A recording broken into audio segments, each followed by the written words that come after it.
Iron पर पैर रखते ही हो गया कमाल। हाँ दोस्तों, आज बहुत ही ज़बरदस्त टिप होने वाला है। हेलो दोस्तों, वेलकम बैक मेरे चैनल पे। हर दिन की तरह आप सबका स्वागत है। चलिए वीडियो को स्टार्ट करते हैं। पहले टिप होगी, इस तरह की जो डब्बे होते हैं छोटे मोटे, तो उसकी जो ढक्कन है, तो मैं ढक्कन का इस्तेमाल करूँगी। आप अगर चाहो तो जो टूथपेस्ट होती है ना, तो टूथपेस्ट हो या फिर इस तरह की स्प्रे की ढक्कन हो, स्प्रे बोतल की ढक्कन, तो इस तरह की ढक्कन आप ले सकते हो। तो मैं इसी का ही इस्तेमाल करूँगी। और जो स्प्रे का ढक्कन होते हैं वो बहुत ही अच्छा होता है, तो आप वो भी ले सकते हो। तो चलिए अब इसको मैंने करूँगी क्या कि जो डबल साइड टेप होता है ना, तो उसी को इस तरह से सेट कर दूँगी इस तरफ। तो इसको खाली नहीं रखूँगी, पूरा को कवर कर लूँगी। अब ये ना इतना काम आने वाला है कि आप देखकर हैरान रह जाओगे और सोचोगे कि पहले अगर पता होता तो अच्छा होता। तो अब चलिए इसको कहाँ कैसे इस्तेमाल करना है। ये देखिए दोस्तों, ये है डोर, और इसको ना इस तरह से हम खोलते हैं तो यहाँ पे यानी कि वॉल पे आके लगता है और उसके कारण रंग भी झड़ सकता है। तो सबसे अच्छा टिप है दोस्तों, बहुत ही बढ़िया टिप है, क्योंकि इसके लिए तो हमें बाज़ार से ये खरीदना पड़ता, फिर किसी को बुलाना पड़ता, तभी ये काम होता। लेकिन दोस्तों बहुत ही आसानी से ये हम खुद से ही कर लिया, और आप भी कर सकते हो। अगर आपके डोर भी ऐसा कंडीशन में है तो ऐसा कर सकते हो। चलिए अब देख लेते हैं दूसरा वाला टिप। तो ये जो इसमें हम गरम चाय हो या फिर गरम पानी हो रखते हैं, तो इसको भी क्लीन करना पड़ता है। तो यहाँ पे मैंने डाल दिया है बेकिंग सोडा, और थोड़ा सा डाल दूँगी विनीगर। तो ज़रूर विनीगर और बेकिंग सोडा इस तरह से डालने के बाद इसको सेक करना पड़ेगा। करीब 1 मिनट तक सेक करोगे तो देखोगे ना, अंदर जो आयरन जमी हुई है, पानी की हो या फिर चाय की हो, वो बहुत ही आसानी से क्लीन हो जाएगा, एकदम से नई जैसी हो जाएगा दोस्तों। और इस तरह से ब्रश की मदद से हम क्लीन करूँगी। और इसकी दूसरी तरीका भी मैं बताऊँगी। अगर किसी के पास विनीगर और इस तरह की ब्रश ना हो तो भी हम इसको क्लीन कर सकते हैं अच्छे से। तो चलिए पहले वाला टिप ये है, और इसको मैंने अच्छे से धो लिया है, क्योंकि अगर हम 15 या फिर 20 दिन बाद इसको ऐसे डीप क्लीन नहीं करूँगी तो एकदम से जम जाएगा, यानी कि आयरन जम जाएगा, और इसको क्लीन करने में दिक्कत भी हो सकती है। और बाहर जो है ना, तो इसको स्क्रबर की मदद से क्लीन कर सकते हो, बहुत ही आसानी से ये क्लीन हो जाता है।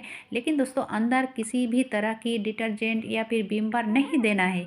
ओके, अब चलिए इसको तो मैंने अच्छे से धो लिया। अब दूसरा जो तरीका है वो भी मैं बताऊंगी। अगर आप विनीगर या फिर बेकिंग सोडा नहीं है तो आप बहुत ही आसानी से ये कर सकते हो। जैसे कि मैंने लिया है यहाँ पे फॉइल पेपर, और फॉइल को इस तरह से रोल करना है, यानी कि बॉल जैसा बनाना है। और बॉल बना कर ना 1 से 2 डालोगे और उसमें थोड़ा सा पानी डाल दिया। पानी डालने के बाद ढक्कन को अच्छे से लगानी है, और इस तरह से सेक करोगे तो देखोगे बहुत ही आसानी से ये क्लीन हो जाएगा। और इसका तीसरा तरीका भी है, बहुत ही आसान तरीका है। तीसरा तरीका, आप जो न्यूज़पेपर लेते हो ना, तो उसी को बॉल जैसा बनानी है, और बॉल बना के इस तरह से, जैसे मैंने फॉइल पेपर से डाल के सेक किया, उस तरह से सेक करोगे तो बहुत आसानी से क्लीन हो जाएगा। अब उसके बाद क्लीन करने के बाद गर्म पानी से धो लेना, उसके बाद ही गर्म पानी हो या फिर चाय हो ऐसे रख देना। चलिए बढ़ते हैं अगली टिप की तरफ। तो हम नेल कटर से इस तरह से अगर नेल काटते हैं तो इधर उधर फैल जाता है। सबसे आसान तरीका मैं आपके साथ शेयर करने वाली हूँ। ये देखिए दोस्तों, ये है सेलो टेप, और सेलो टेप की मदद से इस तरह से इसको कवर कर लेनी है।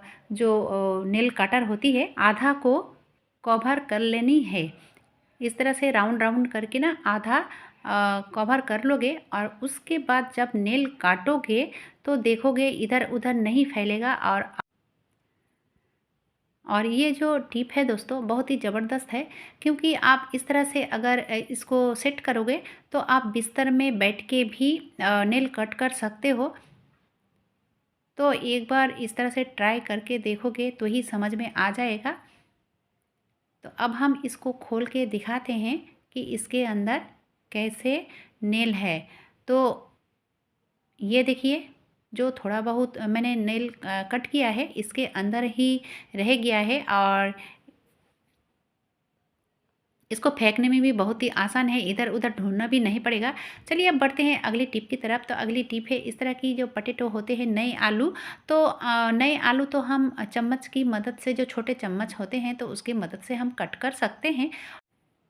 तो ऐसे तो हर कोई करता है दोस्तों और फिर कोई-कोई ऐसा भी करता है कि छुरी की मदद से इसको छील लेता है क्योंकि नए आलू ऐसे ही छीलना पड़ता है तो ही ये अच्छा होता है, यानी कि ज़रा सा भी नष्ट नहीं होता है।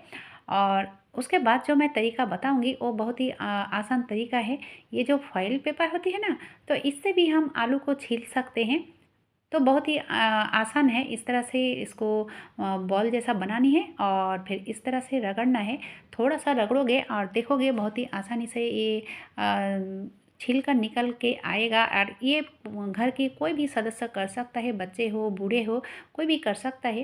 तो मैंने जस्ट आपको तरीका बताया है, आप कोई भी कर सकते हो इस तरह से। और इस तरह से आलू ही क्यों, और भी बहुत कुछ हम छील सकते हैं।